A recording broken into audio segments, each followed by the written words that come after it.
Hello guys, welcome back to English Literature classes BA Part 1 Elegy written in a country churchyard के other stanza. Okay, इसमें बहुत सारे stanza हैं आपकी इस एलिजी में, इस पोयम में, इसीलिए कुछ स्टैंजा अभी हम डिस्क्राइब कर रहे हैं। So we start this stanzas of Thomas Gray elegy written in a country churchyard. Okay, their name, their ears, spelt by the unlettered muse, the place of fame and elegy supply, and many a holy text around she strews, that teach the rustic moralist to die. Okay.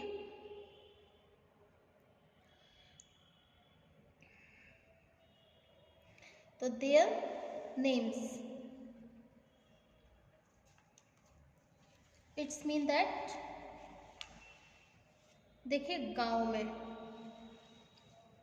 जो Hampton गांव है, तो गांव के किसी अनपढ़ कवि ने अपने शब्दों की अशुद्धियों से युक्त उनके नाम, ओके, देयर नेम मतलब उनके नाम, किनके नाम, देयर नेम, जो डेड एंसेस्टर हैं उनके नाम, उनके years spelled by the unlettered muse, उनके नाम और उनकी उम्र उनकी कब्रों के पत्थरों पर खोद दिए हैं। मतलब गांव का कोई अनपढ़ व्यक्ति होगा जो ज़्यादा पढ़ा लिखा नहीं होगा, तो उसे लिखना पढ़ना भी नहीं आता था अच्छे से, तो उसने ऐसी गलत स्पेलिंग में ही जो डेड एंसेस्टर थे उनके नाम, उनकी एज और उनकी कब्रों के पत्थरों पर खोद दिए, मतलब उनकी कब्रों पर लिख दिए। जो स्मारक होते हैं, मतलब जो ग्रेवयार्ड होती है, ग्रेवयार्ड के ऊपर कुछ लिखे होते हैं, थोड़ा सा लिखा होता है कि भाई ये इनका नाम ये है और इनकी एज इतनी है और ये इस सन में इनकी डेथ हो गई थी, ठीक है। तो इस तरह से अब गांव का कोई अनपढ़ व्यक्ति था, उसे ज़्यादा पढ़ना लिखना नहीं आता था और उसने उन गरीब गांव वालों के नाम उनकी कब्रों के जो पत्थर थे उन पर खोद दिए, ठीक है। यही उन शोक गीतों व समाधि लेखों का स्थान ग्रहण करती हैं, यही उन शोक गीतों व समाधि लेखों का स्थान ग्रहण करती हैं। The place of fame and elegy supply, ठीक है। तो यहीं पर उन शोक गीतों और समाधि के लेखों का भी स्थान ग्रहण करती हैं जो धनी और प्रसिद्ध व्यक्तियों के कब्रों के स्मारकों पर अंकित होते हैं, जो कि मैनी होली टेक्स्ट, ये जो पवित्र टेक्स्ट होते हैं, around she strews the teach of the justice moralist to die. तो देखिए ये जो place of fame and elegy supply, इस तरह के जो ये लेख होते हैं वो धनी और प्रसिद्ध व्यक्तियों की कब्रों के स्मारकों पर भी लिखे होते हैं। उनके मकबरों पर भी धार्मिक ग्रंथों के अनेक उदाहरण भी खुदे होते हैं, जो विनीत ग्रामीण को, ये जो गांव वाले हैं, उनको यह नैतिक शिक्षा देते हैं कि यह संसार आसार है और मुस्कुराते हुए मृत्यु का आलिंगन करना चाहिए। Okay, that teach the rustic moralist, ये लेसन देते हैं जो रस्टिस मॉरलिस्ट, जो ग्रामीण गांव वाले हैं, तो ग्रामीण गांव वालों को यह नैतिक शिक्षा देते हैं कि यह संसार आसार है और मुस्कुराते हुए मृत्यु का आलिंगन करना चाहिए।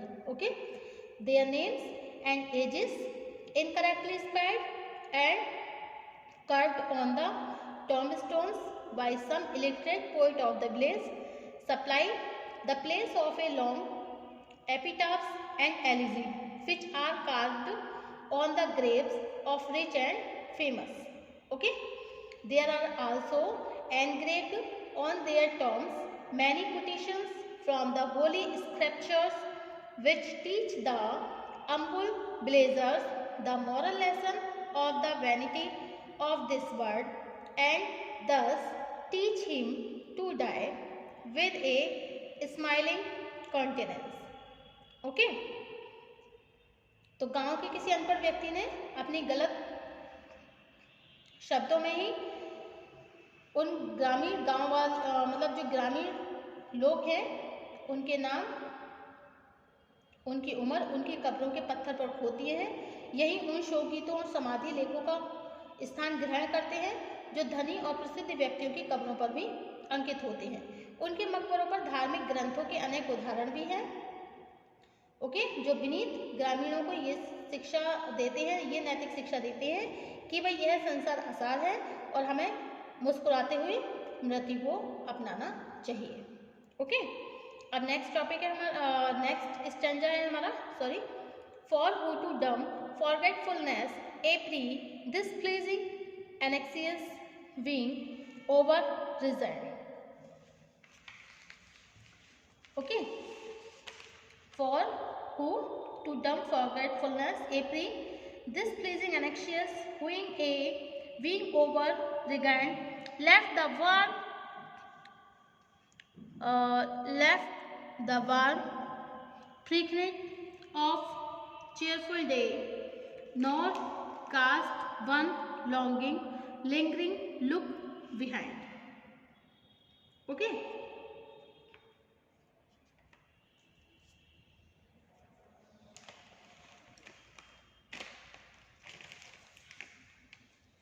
for who to dumb forgetfulness. कोई भी व्यक्ति इस संसार को विस्मृति का पात्र होकर छोड़ना नहीं चाहता। फॉर हु टू डम, डम का मतलब क्या होता है? बिल्कुल डम हो जाना, ठीक है, मतलब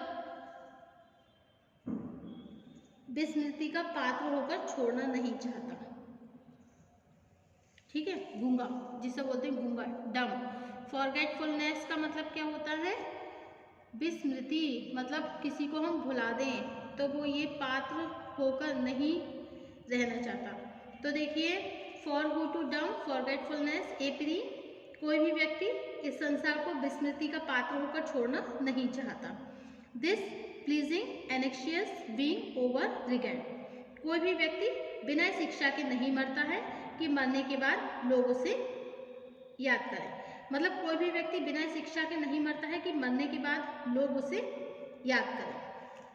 ओके, मतलब ऐसा ना हो कि वो मर जाए और लोग फिर उसे याद भी ना करें, ऐसा नहीं होना चाहिए। Let the warm finite of the cheerful day, हर व्यक्ति की इच्छा होती है कि उसकी मृत्यु के बाद भी एक स्मारक के द्वारा उसे याद रखा जाए, क्योंकि जीवन सुख और दुख से बना है, फिर भी कोई मरना नहीं चाहता।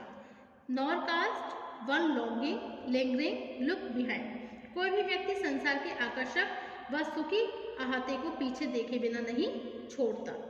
Okay, nobody wants to leave this world as a pre-dumb forgetfulness. Okay, pre-to-dumb forgetfulness. Nobody goes away from this world without desiring to be remembered after death. Everybody desires that he should be remembered after his death through a memorial.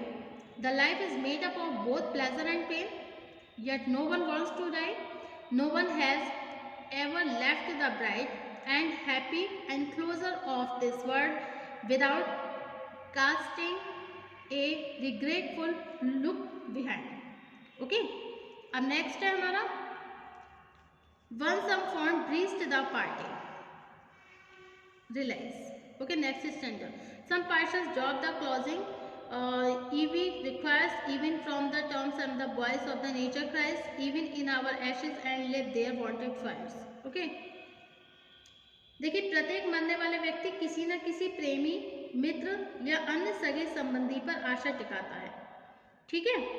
मरने के बाद भी उसे याद रहेगा, वह उसे याद रहेगा, और प्रत्येक मरने वाले की बंद आंखें ये आशा करती हैं कोई भी प्रिय व्यक्ति या मित्र उसकी स्मृति में, मतलब उसकी याद में आंसू बहाए। इस प्रकार की स्नेहपूर्ण स्मृति की अभिलाषा कब्रिस्तान में अपने मकबरे के नीचे दबे हुए व्यक्ति में भी होती है। जब एक व्यक्ति मरकर धूल में मिल जाता है तो भी उसकी अभिलाषा होती है कि वो मरने के बाद याद रखा जाए और उसके कब्र के समाधि लेख में व्यक्त होती है।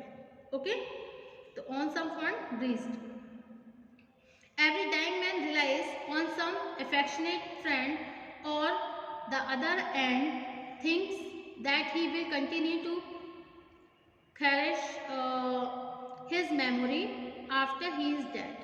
The closing eyes of every dying man desires some dear person or friend to shed tears in his affection and memory.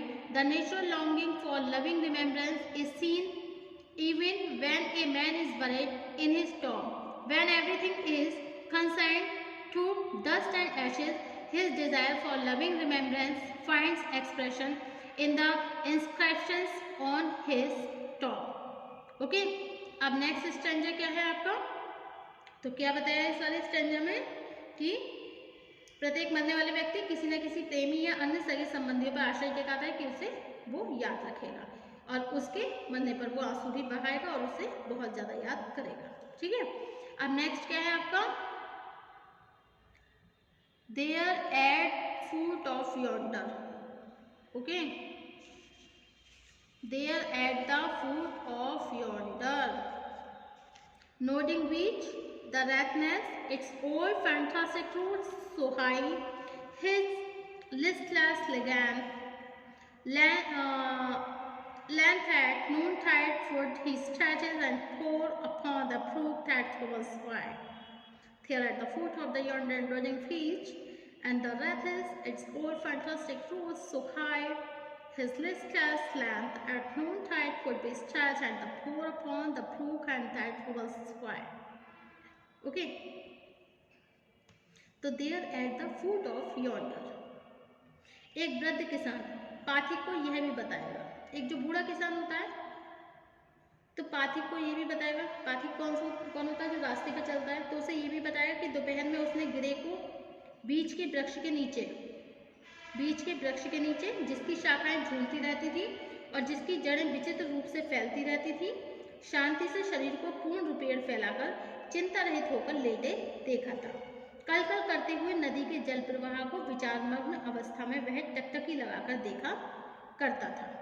Okay, the old pleasant would further tell the wayfarer inquiring about the poet that there at the foot of the nearby beach, tree nodding and spreading its rooty branches so high in a fanciful manner, the poet used to take rest. He would lie down under the shade of beech trees at the noon and would look at gaze the brook that flows nearby, making a murmuring sound.